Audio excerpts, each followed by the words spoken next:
This podcast is on health-related disorders and a new emerging field within psychology or subfield called pediatric psychology. So what we're going to talk about today is enuresis, encapresis, very exciting, pee and pooping, and sleep disorders. And we'll wrap up by, again, kind of talking about this new subfield, pediatric psychology.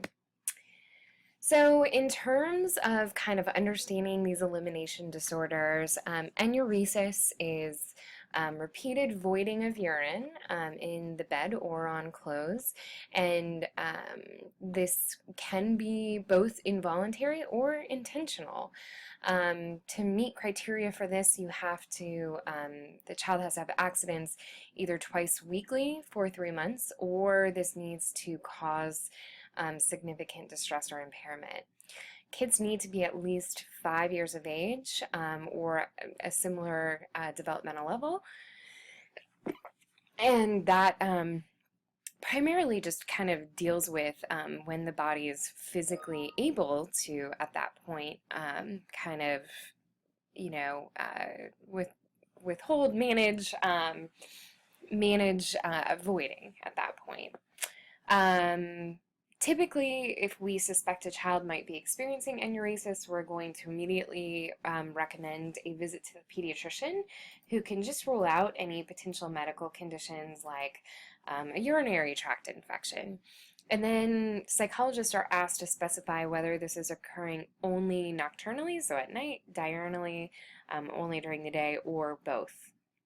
With regards to encapresis, this is the passage of feces in inappropriate places, so either in clothing, on the floor, and again, it can be involuntary or intentional. We see a lot of kids with behavior disorders who engage in both enuresis and encapresis, and oftentimes this is part of the behavioral problem, right? It occurs at least once per month for 3 months, and the child must be at least 4 years of age or kind of an equivalent developmental level. Again, we're going to kind of rule out or have a medical evaluation conducted. A lot of times encapresis is the result of withholding or constipation, and so we'll kind of learn more about the megacolon here in a minute. But certainly pediatricians are going to be involved in the diagnosis and treatment of both of these cases. With encapresis, we are asked to specify whether or not this is with constipation and overflow incontinence, which means well, we'll talk about it more with megacolon. It'll make more sense then. Or without constipation and overflow incontinence. So enuresis, around 35% of cases of enuresis also have a comorbid diagnosis of ADHD. And so, what we kind of think here is that sometimes kids with ADHD, they have sort of not great planning, and so they might think they have more time to make it to the bathroom than they do. The other thing that happens is sometimes they get distracted, right? I can't tell you how many clients I have that are, playing video games, or they're really engaged in an activity, and then they have an accident because they're not really attending to those physical cues to tell them that they need to go use the restroom. Most kids are going to wet only at night, so that nocturnal case, and if they are kind of diurnally wetting, it's almost every night. These types of cases, of enuresis tends to be really highly heritable, and it's kind of deals with a difficulty in responding to that signal. So, in other cases, the kid is actually feeling the signal, but it's kind of too late. They immediately need to go, and they have trouble inhibiting when they're feeling the signal. Sometimes these kids have higher levels of urine production than most of us do, and so that leads to kind of greater difficulties with control. And really the most effective treatment for this is something called the night alarm. So you can look on Amazon.com. There's something called a wet stop, and essentially what this is it's a sensor that's kind of attached to the child's underwear, and as soon as that sensor notices any type of moisture, an alarm goes off indicating that the child needs to go to the bathroom. So it's just helping them to kind of be more tuned into that signal that their body is giving them that they need to go to the bathroom, and training them to kind of go immediately. There is also medication that can be really effective in treating enuresis, and especially when you're you've got a case that's this diurnal type. It's called imipramine, and it's very commonly used to treat this, very effective as well. Now, a small percentage of these kids are going to have accidents both during the day and at night. And again, much of this is kind of caused by being distracted or just simply not wanting to take a break from what you're doing. So it's easier to just kind of pee my pants and keep playing my video game. And for these guys, what we do is very behavioral. So we're not going to necessarily shame or punish the child for having an accident, but we're going to make it annoying for them. So they're going to then have to clean themselves. They're going to maybe have to go to the bathroom to try again. So we're going to basically make it so that it's even more disruptive to have an accident than it is to just simply go to the bathroom. That's essentially what we're doing. The other thing is we're going to really amp up the rewards for being able to stay dry and not have an accident. So we're going to do lots of praise. Oftentimes we'll do sticker charts, and if you have a certain number of dry days in a row, then you get a reward, and this can be really, really effective as well. So I want to just show you a little interview here on treatment for enuresis. Your child waking up in the middle of the night with a wet bed. But while it doesn't make for the best night's sleep, it's perfectly normal. We all start out as bedwetters, and then there's a progression of being continent, being able to hold your urine as you sleep. We all start out usually, first we're able to hold our urine during the daytime. We get control during the day, and after we get control in the day, we eventually get control at night. For mom Catherine Sachs, the trouble started when her son Dylan began wetting the bed at age 4. Beep, beep, beep, beep. It was a problem because it'd be 1 o'clock in the morning, 2 o'clock in the morning, and he would come wake us up. And we would go in and the bed was completely drenched. The late night disruptions left Catherine, her husband, and Dylan exhausted. He knows that you're not supposed to do that. He's big, he calls himself a big boy, and he's almost 5. And so that was something that really frustrated him. And it, not to mention it woke him up, and then he was tired the next day. He was very frustrated by the whole thing, and embarrassed as well. So what's a parent to do? Board-certified urologist Dr. Eric Diamond says there are several steps parents can take to improve the situation. Number one, you can just motivate your child. Every time they have a dry night, you can give them a sticker or a star, and then when they get a certain amount of stars, give them a prize or a toy. Number 2, limit your child's fluid intake before bedtime. If little Johnny is drinking, 2 big glasses of water right before he goes to sleep, and then doesn't urinate before he goes to sleep, the odds are that, more likely that he might wet the bed. So we always tell families restrict the fluids in the evening, and also make sure that your son or daughter urinates right before they go to sleep. After looking at Dylan's bedtime routine, Catherine realized that too much fluid was a big part of his bedwetting problem. One of the mistakes we made early on with our son was letting him have a glass of water / juice combination before he goes to bed. And so what that was doing was, obviously, that was putting additional liquid into his system that already probably had a bit too much in it. The third thing you can do is set an alarm to get up in the night. Whether the parent has to get up to wake up the child, or the child knows how to set the alarm themselves, get up and go to the bathroom. You sort of wake them up, and you keep the lights off in their room, and you just really use a nightlight in the bedroom. And you just lift up the toilet seat for them, and then they go. And they don't remember it at all. Another option to help your child overcome bedwetting is a bedwetting alarm like this. The child wears it in the night, and it either vibrates or it makes a sound when it detects wetness. How it works, basically, is this gets strapped to your shoulder, and on the other end here you see these are 2 sensors that snap onto the child's underwear. One goes inside the underwear, the other outside the underwear, so the underwear is actually in between these 2 sensors. When the child starts to urinate, the urine actually completes the circuit, and you're basically going to hear this sound. I'm going to put these two ends together just like there was urine in between the two to complete the circuit.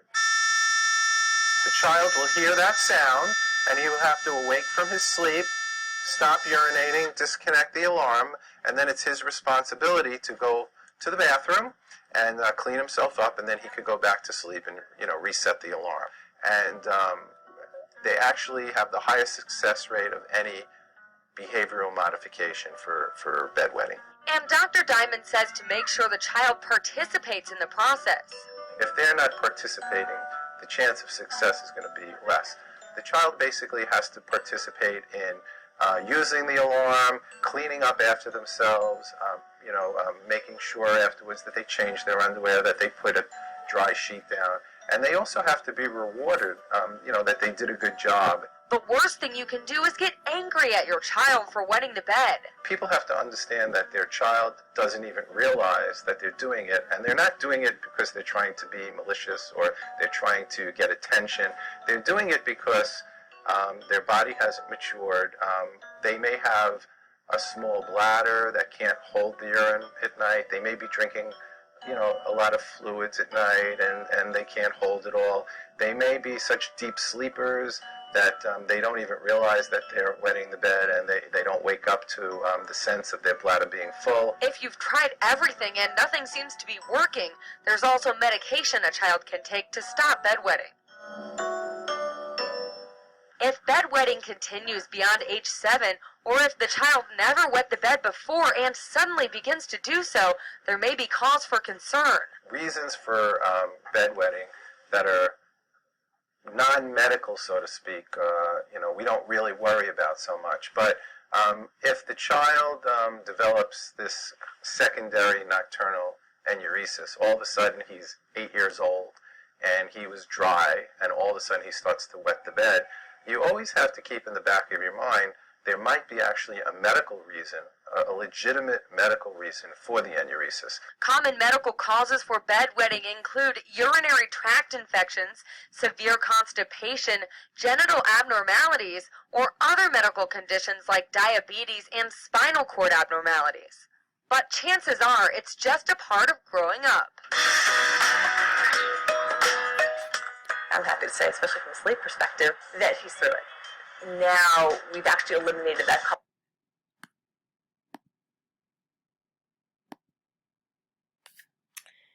Okay, so I really love that video on enuresis because I think that that urologist and parent really describe the experience well and really cover all of the treatment options quite well. So you can see that we have a lot of different ways we can tackle the problem. Now we're going to talk about encapresis. And so encapresis, again, is kind of accidental or intentional voiding of feces in anywhere but the toilet. So this is more common in boys, and accidents tend to be somewhat infrequent, definitely less than what we see with enuresis. Around 30% of these kids are also going to have enuresis, which might be somewhat related to this constipation factor, which is kind of the primary form of encapresis that we see in kids. So in most cases, what we're seeing is constipation with overflow, and you can see this kind of diagram of a megacolon here. So the idea is that what happens is, kids kind of, for various reasons, aren't accessing the toilet. So it might be because they're distracted, or because they're refusing to go to the toilet, or they have a fear of toileting. They might also have a restricted diet, and primarily, usually they're just not eating a lot of fibrous foods, or there can be stress as well related to this. So what this megacolon is, as you can see here, it's kind of, the more and more a child becomes constipated, the harder and harder their poop becomes, essentially. And as their feces kind of hardens within the colon, it becomes more difficult for them to pass the feces. And so what starts to happen is waste within the colon starts to kind of liquefy and go around these hard rocks within the kind of megacolon. The other big issue here is that then the colon becomes really stretched out. And so even if we give the kid laxatives for an extended period of time, it takes a really long time for that colon to go back to kind of its original shape. And that can continue to cause these kind of issues. So it's almost sort of this really negative cycle that occurs once kids have developed this megacolon issue. So to just kind of maybe diagram this out, what we think is that in many cases kids are either avoiding or fearing the toilet for some reason. So maybe they had a painful bowel movement at some point in time, or there's just kind of some other stressor related to toileting. And so now they're avoiding the toilet, and this is leading to kind of stool being retained and the rectal wall colon kind of being stretched out, right? So with that comes a reduction in the sensory feedback that you need that kind of tells you that you need to go. And so that leads to even further kind of constipation and impaction. The reason that the stool becomes hard is because as that stool kind of sits in the colon, the water is reabsorbed by the body. At this point, that's when overflow kind of develops. So you see this diarrhea-like feces kind of build up behind that fecal mass and eventually start seeping out. And so this is often what parents are kind of seeing in underwear, but maybe thinking that it's, the child's stool, not realizing that they're impacted still. And that impacted mass remains. And then, as you can imagine, when the child is finally able to toilet, it is typically, again, a kind of very painful bowel movement. And so the cycle continues, and it's in some ways very reinforced. So one of the things you'll see is that treatment almost always involves some type of regular laxative use, just to kind of help cut this cycle. So we're going to watch a little video called The Poo in You. It's a favorite, and I think you'll enjoy this. Video is to explain why soiling accidents occur and to help you understand what you can do to stop them from happening. Poo accidents can be embarrassing. Many children who have accidents can't tell when they're coming, and they're not able to stop them from happening. However, it doesn't always have to be this way. When we eat food, it travels from the mouth, down the throat, and into the stomach. In the stomach, the body begins to break down the food. The food then turns into a liquid, and this liquid leaves the stomach and enters the small intestine. The small intestine is a long, twisted tube where nutrients are absorbed into the body. The body uses these nutrients to help you grow and gives you energy to do all the things you like play, run, sing, or whatever you're interested in. The unneeded and unabsorbed liquid becomes poo and travels into the large intestine. Sometimes the large intestine is called the colon. When the poo enters the large intestine, it is liquid. As it travels through the colon, water is absorbed back into the body and the poo becomes more solid. The poo eventually comes to the end of the colon, also known as the rectum. At the very bottom of the rectum is a band of muscle called the anal sphincter. When the poo puts pressure on this muscle, a message is sent to the brain saying it's time to poop. The person then decides if they are going to use the bathroom now or hold it to go later. If the person decides to go, the anal sphincter relaxes and the poo comes out. Problems occur when the person decides to hold it and not go to the bathroom. As the poo sits in the rectum, water continues to be absorbed by the colon and the stools become harder and harder. And as more food is digested, more poo continues to come into the rectum. The rectum grows bigger and bigger, and if this keeps happening, the poo begins to back up into the colon. Eventually, the person finally goes to the bathroom, and the poo is very large and hard. What's worse is that it will hurt to poop. This is called constipation.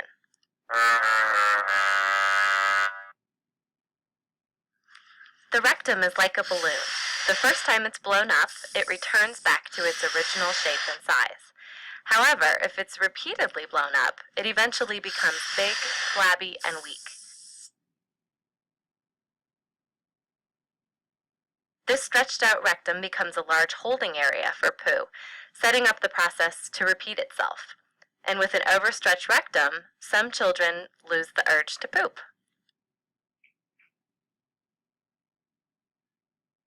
The body then gets sneaky. Remember, when poo first enters the colon, it is liquid.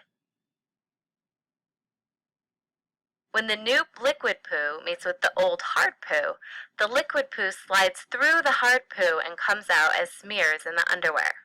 This cannot be controlled and usually is not even felt. Others can tell this has happened by the smell, but children having poo problems many times don't even smell this. The good news is that it doesn't have to be this way. You can stop your body from having accidents with just a few easy steps. The most important thing to do is to sit on the toilet every day and try to have a poop. The best time to sit on the toilet is after eating. Our bodies have a special reflex. When we eat, our stomachs tell our colon to make room by letting the stored poo out. So you should sit on the toilet after breakfast, after lunch, and after dinner. The way you sit on the toilet is important too. Your feet should be flat on the floor. If your feet can't reach the floor, a stepping stool will be needed. This will make it easier to push the poo out. Also, you should sit up straight. Some children like to sit forward. When this is done, only some of the poo will come out. Other children stiffen and cross their legs. This tightens the muscles, and again, not all of the poo will come out. By sitting up straight and relaxing, this will ensure that all the poo comes out each time you go. By following these steps every day, a big and flabby rectum will return back to normal, but it can take up to a year for the rectum to regain its original size and tone. Your parents might be asked to give you medicines to help keep your poo soft and help your body push it out. A medicine called polyethylene glycol, sometimes also known as Miralax, draws water back into the colon, and this helps keep the poo soft. And when the poo is soft, it won't hurt to go to the bathroom. Sometimes another medicine called Senna will also be added to your body to help push out all of the poo. So by sitting on the toilet every day and having a poo, you will prevent the backup of poo into your colon. Your stools will stay soft and will be easy to pass. And best of all, there will be no accidents. Hopefully you enjoyed that video, The Poo in You. This is one that we use quite frequently in treatment to help kids kind of understand what's going on with their body, because oftentimes there is kind of this fear and avoidance of the toilet and of going poo. It also helped you to kind of see a little bit about what we do with treatment. So as I mentioned, oftentimes kids are given Miralax on a daily basis just to help make sure that we're kind of getting the colon back to where it needs to be so that the kid can start to feel the signal again, and also so that poos aren't so hurtful, right? And they will avoid them less. So you also saw that another strategy we use is we teach kids how to properly sit on the toilet. So toilets are not really made for kids, and honestly they're probably not made super well for us here in the States either. So this is another fun video I'll often show kids called the squatty potty. They usually enjoy this one. This is where your ice cream comes from. The creamy poop of a mystic unicorn. Totally clean, totally cool, and soft served straight from a sphincter. They're good at pooping. But you know who sucks at pooping? You do. That's because when you sit on a porcelain throne, this muscle gets a kink in the hose and stops the Ben and Jerry's from sliding out smoothly. Is that a problem? I don't know, are hemorrhoids a problem? Because sitting at this angle can cause hemorrhoids, bloating, constipation, and a buttload of other crap. Seriously, unicorn hemorrhoids?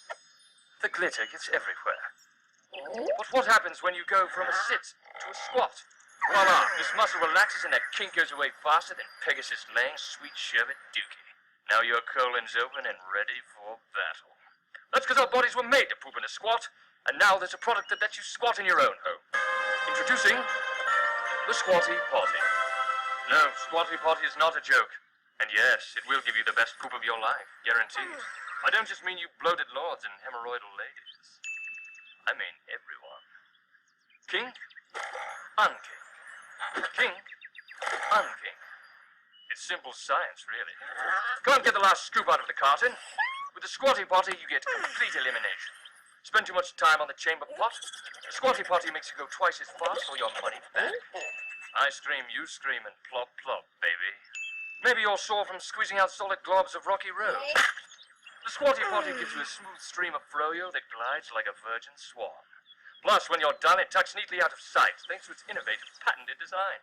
Truly a footstool fit for a constipated king. So, if you're a human being who poops from your butt, click here to order your squatty potty today at squattypotty.com. You'll wish you tried it years ago. And if you don't trust a prince, how about your doctor? Shark Tank, HuffPost, NPR, Men's Health, Howard Stern. He poops from his butt. They're all crazy about the squatty potty. Not to mention the 2,000 Amazon users who gave the squatty potty 5 stars, including the author of this moving haiku. Oh, squatty potty, you fill me with endless joy, yet leave me empty. So order your squatty potty today. I'm not saying it will make your poop as soft as this cookies and cream, but I'm not saying it won't. Squatty potty, stool for better stool. Pooping will never be the same. And neither will ice cream.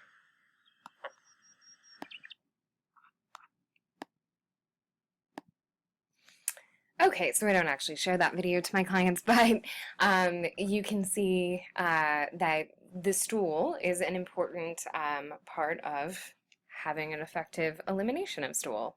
And so this is part of our intervention. So now we're going to get into sleep disorders and parasomnias, and the way that you can help yourself to kind of remember if a kid is having a sleep disorder or experiencing one is the BEARS acronym. So B is bedtime difficulties. This might be kind of a problematic bedtime routine or sleep hygiene. E is excessively sleepy. So if kids are excessively sleepy during the day, that tells us something's wrong with sleep. A is awakened during the night. R is a regular sleep-wake schedule, and S is snoring. So oftentimes as a clinician, I'll kind of go through the BEARS just to see how kids are doing with their sleep. And in terms of what we see sleep across the lifespan. So for newborns, they tend to sleep in 3 to 4 hour segments, spread evenly across maybe a 34-hour period. So on average, they're sleeping about 16 to 18 hours a day. Their sleep looks kind of different. They go into REM right after they fall asleep, and most of their time is spent there. And the stages of sleep at this point are pretty indistinct. Sometimes the problems we see at this age are, relying on parents to fall asleep and return to sleep. But this is also kind of considered normal. So where it becomes a little bit more abnormal is when we get into infancy. And so this is in that 2 to 4 month range. And at 3 months, infants start to become more attuned or trained to a 24-hour sleep-wake cycle. They can sleep more during the night than the day, and they can begin to kind of self-soothe and return to sleep if they're awakened during the middle of the night. Here, the sleep-wake cycle, or the sleep cycle, becomes a little more discrete in terms of the stages. And again, if infants at this age are having trouble falling asleep without their parents' help, then we might want to work on that. From the ages of 6 to 12 months, at this point what we see is that around 9 months most kids are sleeping through the night, so around 6 to 7 hours total. And then they're also sleeping during the day, so they might have a few naps at this point during the day, and they're sleeping on average around 14 to 15 hours a day during this phase. By 6 months, they now have kind of a circadian rhythm that is going to remain somewhat stable up until puberty. And their non-REM stages are really concrete at this point and very similar to adults. So again, if there's any trouble with falling asleep or returning to sleep without a parent's help, without parents' assistance, that's kind of a problem. If kids are waking up frequently throughout the night, that might be an indication of some sleep problems. And then as we get into kind of toddlerhood here, so 1 to 2 years of age, what we see is that kids are sleeping around 12 to 14 hours with maybe one daytime nap. At this point, their REM sleep starts to decrease a bit. And we start to see that kids, if they're having problems with sleep, might be experiencing some separation anxiety, and they might refuse separations when they're being put to bed. So that's often something that parents can be stressed about and complain about when coming to psychologists. I would really encourage you to check out a new website that Johnson & Johnson just released. My friend was a primary developer on this, called babysleep.com. And so this website not only helps parents to kind of understand what is normative in terms of sleep, but it also actually helps them to track their infant's sleep and see how it compares to norms and what might be expected. It gives parents some ideas about naps and other sleep problems and how to kind of begin sleep training at young ages. So it's a really cool website. Again, that is babysleep.com. Check it out. So now we're getting into the 3 to 5-year-old range, and here the total sleep is around 11 to 12 hours a day. Napping stops for maybe 3/4 of children by the time they're 5 years old, which is right around when they hit school. And their sleep cycle actually increases to about 90 minutes, which is pretty similar to adults. Sometimes at this point they begin to develop some nighttime fears, and that's sort of common at this point. Kids might start refusing to go to bed, and that can be an issue, or they might actually struggle falling asleep, or even some of those parasomnias that your book talked about, like sleep apnea. This is when they start to really appear. And then we get into kind of elementary aged kids. So here, as we've kind of talked about previously in class, I mean, sleep is really critical, and I think sometimes I see parents coming to my clinic thinking that their kids at this age need just as much sleep as they do, and actually they still require more sleep than that. They should be sleeping 10 to 11 hours on average, and oftentimes they don't get enough sleep. In terms of sleep latency, so one of the questions we'll ask parents who come to our clinic is, when you put the child to bed, how long does it take them to fall asleep? And if it takes longer than 30 minutes, there's a problem there. And oftentimes we're training the child that when they're in their bed, or maybe better put would be training their brain that bed isn't really for sleep, right? It's at that point maybe more for playing or laying awake. And so we have to kind of address our approach, take a new approach to putting the child to sleep until we can get to that sleep latency of about 20 minutes. So, you know, big issues here are those parasomnias kind of coming into play. And then children stalling or refusing to go to bed, which can lead to some serious sleep hygiene issues. And then as we get into middle school and high school, what we see is, again, these kids need more sleep than us. So they need 9 to 11 hours of sleep still. They're typically not getting enough. There are issues with the way that we've scheduled school that contribute to this. And then also as they're kind of in this puberty phase, the circadian rhythm kind of starts to change a little bit. And they desire to stay up later and rise later. So that's what I mean by our school scheduling being an issue. You know, basically what we tend to see at this age is a lot of anxiety-related insomnias, and then also just kids being overscheduled or the schedule's not really working with this change in their circadian rhythm. So how do we diagnose insomnias? Well, the first thing we're going to look at is just dissatisfaction with either sleep quantity or quality. And usually one of these things is kind of leading to that dissatisfaction. So either trouble falling asleep, and for kids, this might mean difficulties falling asleep without the parent or caregiver, difficulties staying asleep or maintaining sleep, and so maybe the kid's waking up frequently, or they wake up and then they can't get back to sleep, or they can't get back to sleep without the parent soothing them back to sleep. And then finally, early morning awakenings. So waking up much earlier than you want or you need to, but you just can't get back to sleep. So this has to cause significant distress, like most of our disorders we've covered in this class, and it has to occur at least 3 nights per week for at least 3 months. One of the rule outs here is you actually have to have adequate opportunity to sleep. So if you're just overscheduled, that's not so much insomnia, but an issue of sleep hygiene.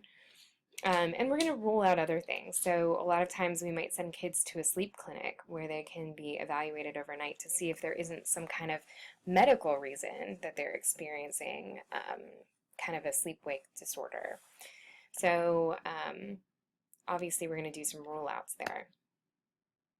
All right, so in terms of sleep hygiene and kind of the factors that lead to insomnia, one of the things we see is that oftentimes the sleeping environment isn't appropriate. So I have many parents who come to my clinic and they're putting the TV on for kids at night to help them go to sleep.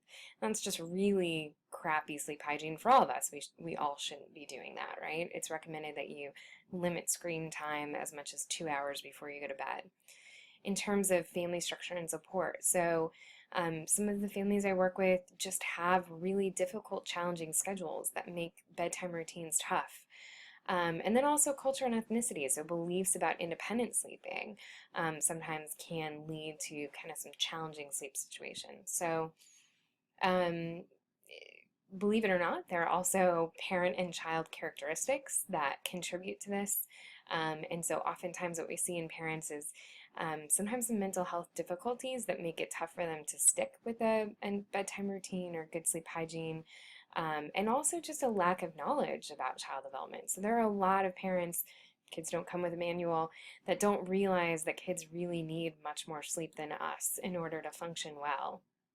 And then there's sort of this bidirectional effect with kid characteristics. So sometimes kids come out of the box with a difficult temperament, but sometimes these sleep issues cause a difficult temperament. Either way, this creates issues with helping get the kid to sleep. So things like hyperactivity, oppositional behavior, anxiety, worry, and then also even health problems. So you see this kind of combination of the two. Maybe the parent is falling asleep with the child because they have their own anxiety, or it's just too stressful for them to manage waiting out the kids crying, or discomfort. Comforting the child outside of bedtime, maybe they're not doing that enough, or they're doing it too much, like after the case of a night waking. And then again, as I've pointed out a couple of times now, sleep hygiene is just so important. So having an inconsistent bedtime routine is usually the basis for a lot of these sleep problems. So you can see how, once the child has developed insomnia, all of these problems just get exacerbated. So the kid's hyperactivity, irritability, all of that's going to go up.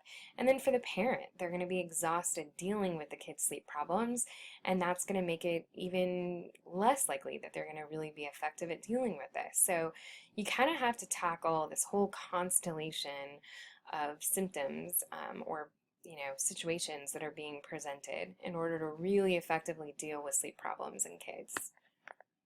So how do we establish good sleep hygiene? We want to make sure that the kid's bedroom is safe, it's dark, it's quiet. We might even, if kids have anxieties, walk them through the room as part of their evening routine just to make sure that they see that there's nothing to be scared of in the room. And then we want to establish a routine. So it might be, typically this includes really relaxing activities like bathing, putting on pajamas, reading a story. We don't want anything arousing during this period of time. So no screen time, no bright lights, no video games or roughhousing. You want to put the kid to bed at the same time every day. Even on weekends, no late nights, right? Because that can screw up their sleep schedule. We want infants and kids to be put to bed drowsy. So they really should be able to go to sleep within 20 minutes so that they can learn to fall asleep independently. Once we go past that point in time, they're probably going to need some type of intervention to help them get to sleep, and that is what we don't want. We don't want that to develop. We want to put the kids to bed without a bottle, without music, without television, and we want to keep naps going consistently through age 3 or around 3.5, just to make sure that they're not experiencing sleep deprivation, which can screw up their sleep cycles as well. For kids and adolescents, obviously we want to avoid caffeine in the evening, and really we should probably be avoiding it all day long because of the impacts it can have on stunting growth. So some other sleep treatments that we often will use: plan ignoring, so just straight up extinction. Once a kid should be able to self-soothe, then it's really not helpful for us to be intervening, because likely we're reinforcing behaviors that aren't healthy for the kid, right? If that's tough for parents, then we might engage in graduated ignoring. So here what we're doing is we will come in to comfort the kid at intervals, and this is non-contingent on crying. So we're not coming in because you cry. We're just going to come in every maybe 30 minutes to check on you and help you kind of soothe and make sure you're okay. If we're only coming in when you're crying, then what we're teaching the kid is that you have to cry and get really, really upset in order for me to come in and help you soothe. So definitely want to stay away from that.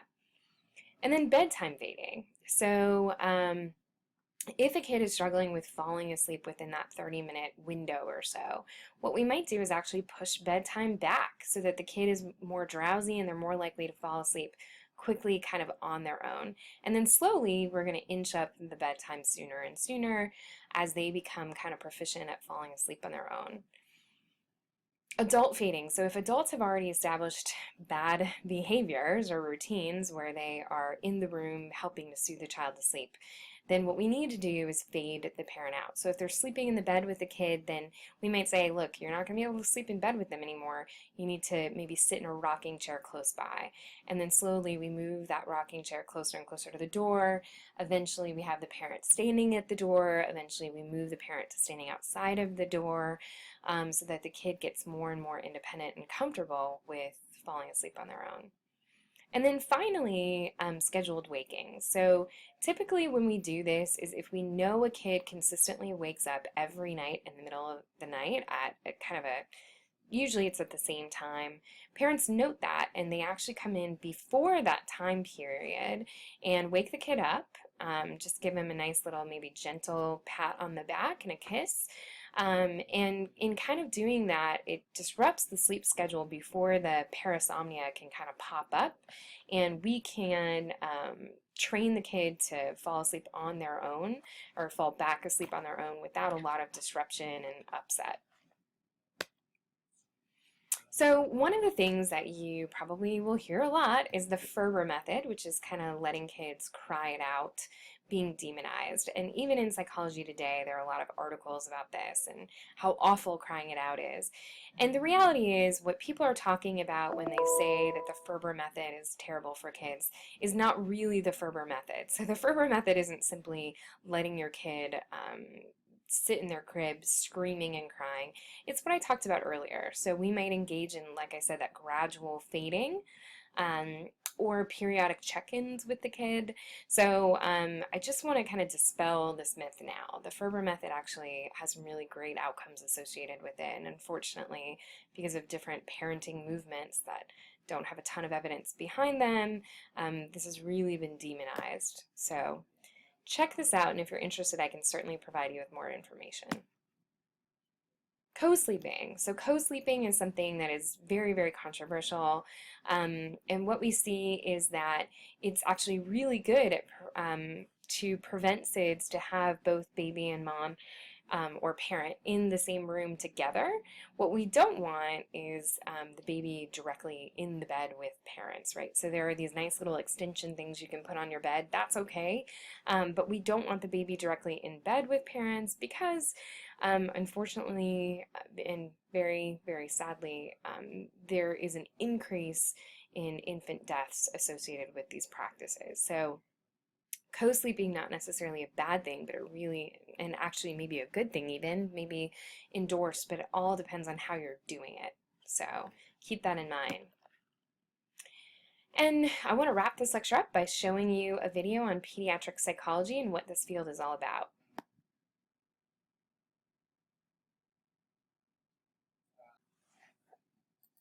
I did undergraduate at Valparaiso University in Indiana, and then I went to grad school at Southern Illinois in Carbondale. And while I was there, I worked at a variety of places, really.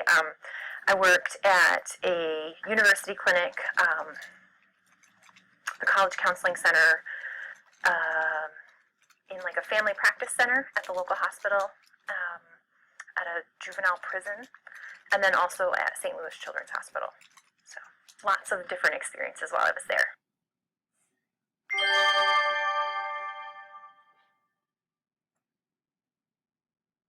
I really liked that it was a 2-year position. I feel like that gives you a lot of time to be able to get comfortable in the position and really have that time to grow in your second year when you finally become really comfortable with what you're doing, and then kind of feel more confident to do things that you might not have done in only a 1-year position. I also really liked the area that the clinic is in. I think it provides fellows with a really wide variety of patients because it's the biggest clinic in a really wide catchment area. So you get an incredible amount of variety in patient populations and presenting problems. I thought that was great too. Certainly one thing that I looked for was how the department felt when I was there for interviews. How did people seem to get along? Was it a nice environment? And I think I definitely found that here. I think that really across the board, people get along really well. They look out for each other. They're happy to help one another, even if it makes more work for them. And I really like that environment. It's not one person out to benefit only themselves and everyone else kind of too bad.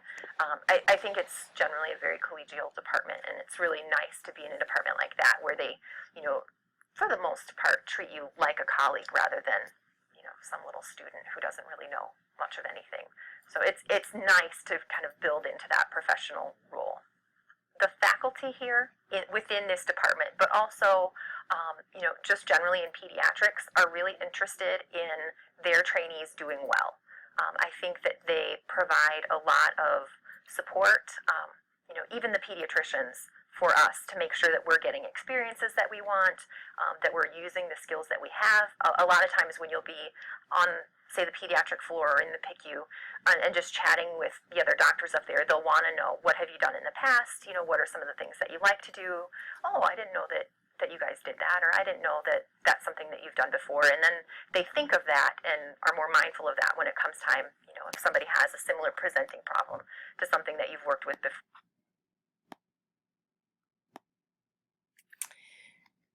So before you kind of reflect on this lecture, I just want to wrap up a little discussion on pediatric psychology. So as you saw in that video, pediatric psychologists work oftentimes in hospital settings. They might also work in a pediatrician's practice, and there's so many different things that pediatric psychologists can be involved with. So they might be there to assist with discharge when a child is being treated for a chronic condition like cancer. So oftentimes something like chemotherapy can cause certain cognitive delays and difficulties for the child. And so the pediatric psychologist might be the liaison between the hospital or doctor and the school to make recommendations about how to support that child's transition. Oftentimes, kids who are experiencing chronic medical conditions can develop behavior issues because we, feel really badly that they're experiencing such a hard time. And so sometimes we kind of get a little lax on our boundaries and expectations for them. And so that's another thing that pediatric psychologists are trained in tackling and addressing. They deal with sleep issues, they deal with encapresis and uresis, all of these issues we've talked about today. And like I said, they can work in a number of different settings. So this part of our field is blowing up. These folks make great money, and I'd highly encourage you to check that out. And that's it for today's lecture.